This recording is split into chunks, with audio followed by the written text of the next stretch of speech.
अमीर महिला चाहती थी कि उसका शरारती बेटा थोड़ा समझदार और जिम्मेदार बने, इसलिए उसने उसे अनुशासन सीखने के लिए गांव भेजने का फैसला किया। उसने एक गरीब लड़की को ढूंढा जो पढ़ाई में बहुत होशियार थी। महिला ने वादा किया कि अगर वह उसके बेटे की बाकी आदतें सुधार देगी तो वह उसकी दादी के पूरे इलाज का खर्च उठाएगी। ये सुनते ही लड़की तुरंत तैयार हो गई। तभी बटलर लड़के को वहाँ लेकर आया। लड़के ने आसपास का माहौल देखकर घृणा से मुंह बनाया और कहा कि वह ऐसी टूटी फूटी जगह पर कभी नहीं रहेगा। अमीर महिला को उसका व्यवहार बेहद बदतमीजी भरा लगा। उसने साफ कह दिया कि जब तक वह अपनी आदतें नहीं सुधारेगा उसे घर वापस नहीं ले जाया जाएगा। लड़के को लगा कि उसकी माँ सिर्फ उसे डराने की कोशिश कर रही है, लेकिन जब उसने सचमुच अपनी माँ को गाड़ी में बैठकर जाते देखा तो वह घबरा गया और उसे वापस ले जाने की गुहार लगाने लगा। चाहे उसने कितनी भी मिन्नतें की, उसकी माँ का दिल नहीं पसीजा। आखिरकार लड़के के पास लड़की के घर जाने के अलावा कोई विकल्प नहीं बचा। लेकिन कमरे में घुसते ही उसने शिकायत शुरू कर दी कि उसका घर बहुत जर्जर है। उसकी नखरेबाजी देखकर लड़की उसे सीधे पीछे बने सूअर खाने में ले गई और बोली कि अगर घर पसंद नहीं है तो वह सूअरों के साथ वहीं सो सकता है। यह सुनकर लड़का गुस्से से आग बबूला हो गया। उसे लगा कि लड़की जानबूझकर उसका मजाक उड़ा रही है। गुस्से में उसने लड़की द्वारा जमा किए गए सारे मकई के दाने सूअरों के सामने फेंक दिए और कहा कि वह सिर्फ उसे परेशान करना चाहता है। लड़की का गुस्सा 7वें आसमान पर पहुंच गया। अगले ही पल उसने पास पड़ी झाड़ू उठाई और लड़के की अच्छी तरह पिटाई कर दी। दर्द से कराहते हुए लड़के ने तुरंत हार मान ली और चुपचाप उसकी बात मानने लगा। सजा के तौर पर लड़की ने उसे सूअर खाना साफ करने का काम दिया और खुद वहां से चली गई। उस रात लड़के ने बड़ी मुश्किल से सूअर खाना साफ किया। काम खत्म होने पर लड़की ने उसे खास तौर पर एक कटोरी दलिया दिया, लेकिन उसने फिर शिकायत की कि रात का खाना बहुत साधारण है।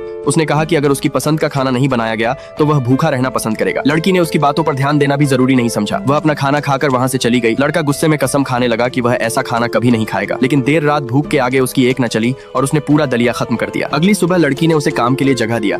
लड़का बहुत नाराज हुआ और बोला कि आज उसका जन्मदिन है, फिर भी उसकी माँ उसे इस भयानक जगह पर छोड़ गई है। उसकी रोने की आवाज सुनकर लड़की की दादी वहाँ आ गई। उसे दिलासा देने के लिए उन्होंने अपनी बहुत दिनों से संभाल कर रखी हुई कुछ टॉफियां उसे दे दी, लेकिन लड़के ने टॉफियां जमीन पर फेंक दी और कहा कि उसे ऐसी टॉफियां पसंद नहीं है। उसे लगा कि दादी नाराज हो जाएंगी, लेकिन इसके बजाय उन्होंने कुछ पैसे निकाले और लड़की से कहा कि वह उसके लिए जन्मदिन का केक ले आए। यह देखकर लड़के को तुरंत शर्मिंदगी महसूस हुई और उसने कहा कि अब उसे केक नहीं चाहिए। उस रात लड़की ने अंडों से अपने हाथों से एक केक बनाया और उसके ऊपर एक मोमबत्ती लगा दी। दादी ने मोमबत्ती जलाई और लड़की ने लड़के के सिर पर फूलों का मुकुट रख दिया। लड़का भावुक हो उठा। सच तो यह था कि उसके माता पिता हमेशा अपने काम में इतने व्यस्त रहते थे कि कभी उसके जन्मदिन पर ध्यान ही नहीं दे पाए। उसे कभी उम्मीद नहीं थी कि उसे फिर से परिवार का प्यार और अपनापन किसी अजनबी लड़की और उसकी दादी से मिलेगा। जब उसने अपनी मनोकामना मांगी तो उसकी आंखों से खुशी के आंसू बहने लगे।